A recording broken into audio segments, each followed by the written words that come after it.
எனக்கு +2 படிக்கிறது வரைக்கும் பாட்டே வராது. எனக்கும் பாட்டுக்கும் சம்பந்தமே கிடையாது. எங்க வீட்டுல 5 பேர். இது என்னுடைய கடைசி தம்பி, ஆல்ரவுண்டர், எல்லாம் பிளே பண்ணுவார். எங்க அண்ணன் தான் சர்ச்சில் கீபோர்டு வாசிட்டு இருந்தாங்க. என் தம்பி, அடுத்த தம்பி, அவன் கிட்டாரிஸ்ட். தங்கச்சி நல்ல பாட்டு பாடுவா. சர்ச்சில் எல்லாருமே இன்ஸ்ட்ருமெண்ட் பிளே பண்ணும்போது என்னையும் ஸ்டேஜில் உட்கார வைக்கிறதுக்காக எனக்கு ஒரு ட்ரிபிள் கேங் ஓப்பு வாங்கி கொடுத்தாங்க. ஒரு ட்ரிபிள் கேங், அது யாருனாலும் அடிக்கலாம்ல, தாளம் தெரிஞ்சா போதும், சும்மா அடிச்சுட்டு இருக்கலாம். அது அடிச்சாலும் வெளியே கேட்காது. அதுக்காக நான் ஜோம் பண்ணுவேன். எதுக்கு ஜோம் பண்ணுவேன்னா, ஆண்டவரே கரண்ட் போட்டு, ஆண்டவரே கரண்ட் போன கீபோர்டு ரிதம்லாம் ஆஃப் ஆயிரும். ஆஃப் ஆனா யார் கையில கொட்டு இருக்குதோ, யார் வாசிக்கிற அவங்க தான் ஹீரோ. அதுக்காகவே ஜெபம் பண்ணுவேன். ஆண்டவரே இன்னைக்கு கரண்டே போகலையே, ஆண்டவரே என் ஜெபத்தை கேட்கவே மாட்டீங்களா? கரண்ட் போனதும், அந்த காலத்தில் கரண்ட் போனதும் ஒரு பாட்டு எடுத்து போடுவாங்க. என்ன அது சாட்சி டைம்னாலும் சரி, மெசேஜ் டைம்னாலும் சரி, அந்த டைம் வாசிப்பேன். இவ்வளவுதான்.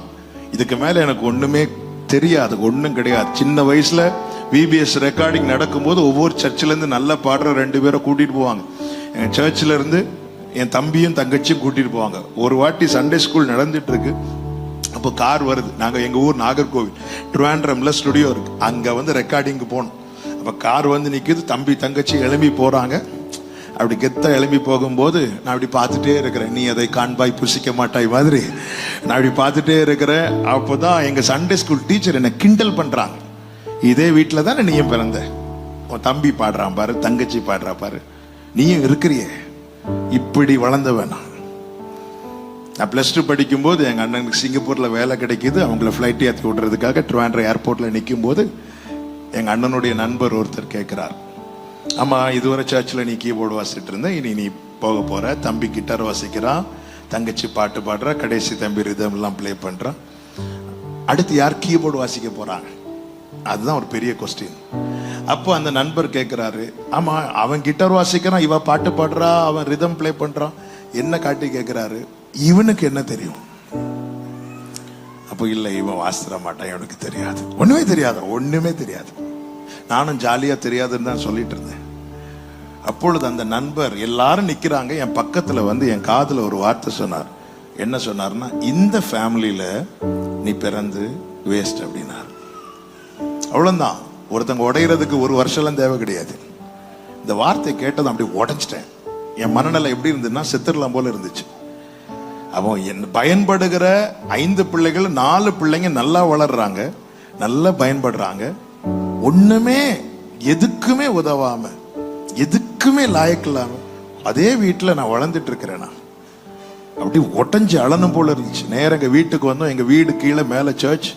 நேரம் எங்க அம்மாட்ட சொன்னேன், அம்மா நான் சர்ச்சில் படுக்கிறேன் சொல்லிட்டு நைட்டு 12 o'clock நேரம் மேல போய் கதவெல்லாம் அடைச்சிட்டு நேரம் ஸ்டேஜில் பாக்குறேன். அப்போ ஒரு கீபோர்டு இருந்துச்சு, அதை தூக்கி ஃப்ரண்ட்ல வச்சுட்டு ஓன அழ ஆரம்பிச்சேன். ஏங்கி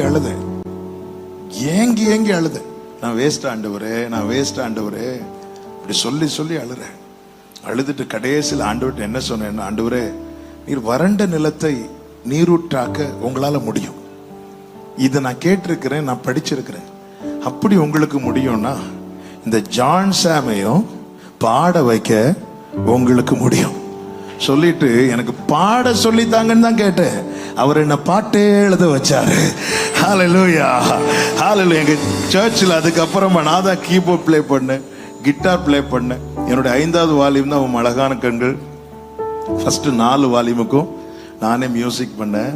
ஆண்டவர் கிருபை செய்தார். நான் எதுக்கு இதை சொல்றேன்னா, இது எனக்கு பெருசா இருந்துச்சு, ஆனா அவருக்கு இது ஒரு விஷயமே கிடையாது. நம் தேவன் பெரியவர். வலது கரத்தை உயர்த்தி சொல்லுங்க பார்க்கலாம், என் இயேசு பெரியவர். ஆமென். மரியாளிட்ட ஆண்டவர் சொல்றாங்க, மரியாளிடத்தில் ஆண்டவர் சொல்றாங்க, ஏய் இப்படி உன்னிடத்தில் பிறக்க போகிறது பரிசுத்தமாயிருக்கும், அவருக்கு இயேசுன்னு பெயர் வைப்பாயாக.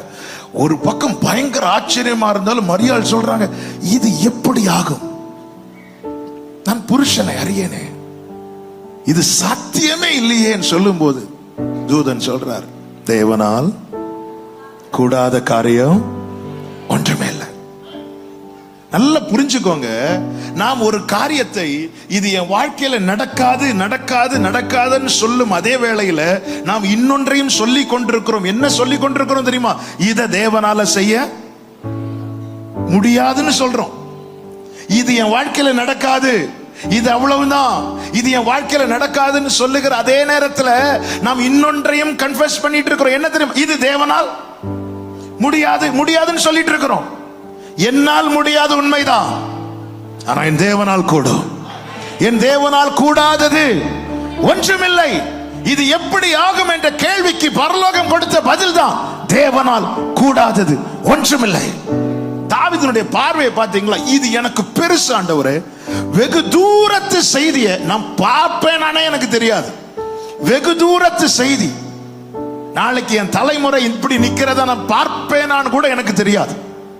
என்னுடைய நாட்கள் நிழலை போல போகிறது, அவ்வளவுதான். நான் எவ்வளவு நிலையற்றவன் என்பதை உணரும்படி என் நாட்களை எண்ணும் அறிவை தாரும் என்று கேட்டவன் தாவீது.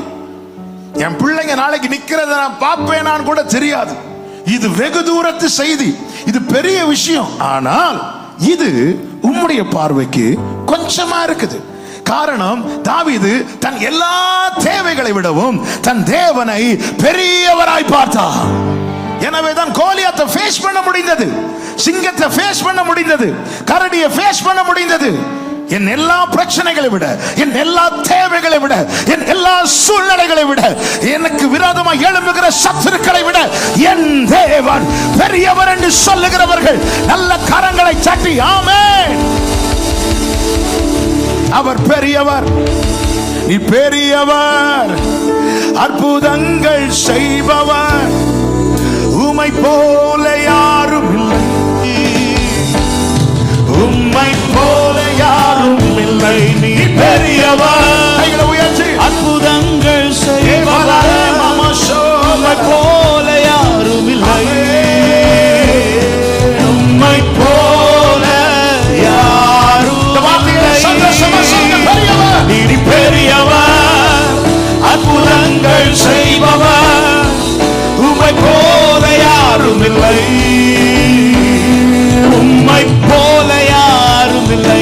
நீ பெரியவர், அற்புதங்கள் செய்பவர், உம்மை போல யாரும் இல்லை, உம்மை போல யாரும் இல்லை.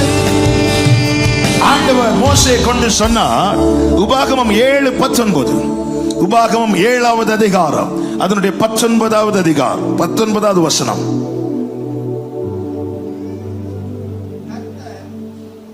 கர்த்தர் தாம் சொன்னபடி உன் கண்கள் கண்ட பெரிய சோதனைகளையும் அடையாளங்களையும் அற்புதங்களையும் உன் தேவனாகிய கர்த்தர் உன்னை புறப்பட பண்ணி காண்பித்த பலத்த கையையும் ஓங்கிய புயத்தையும் நன்றாய் நினைத்து அவர்களுக்கு பயப்படாதிரு. நீ பார்த்து பயப்படுகிற எல்லா ஜனங்களுக்கும் உன் தேவனாகிய கர்த்தர் அப்படியே செய்வார். கைகளை உயர்த்தி ஆமென் சொல்லுங்க பார்க்கலாம். ஆண்டவர் சொல், நீ உனக்கு செய்ததை நன்றாய் நினைத்து, வேற எதையும் நினைக்காத. ஆமென். அவர் இதுவரை செய்தார் அல்லவா?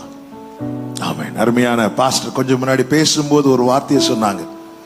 ஆண்டவர் செய்த தேவ பிள்ளைகளுடைய வாழ்க்கை அற்புதத்தில் துவங்குது. உண்மையிலே தேவன் நமக்கு செய்த மிகப்பெரிய அற்புதம் என்ன தெரியுமாங்க? நம்மை ரட்சித்தது. எனக்கு தேவன் செய்த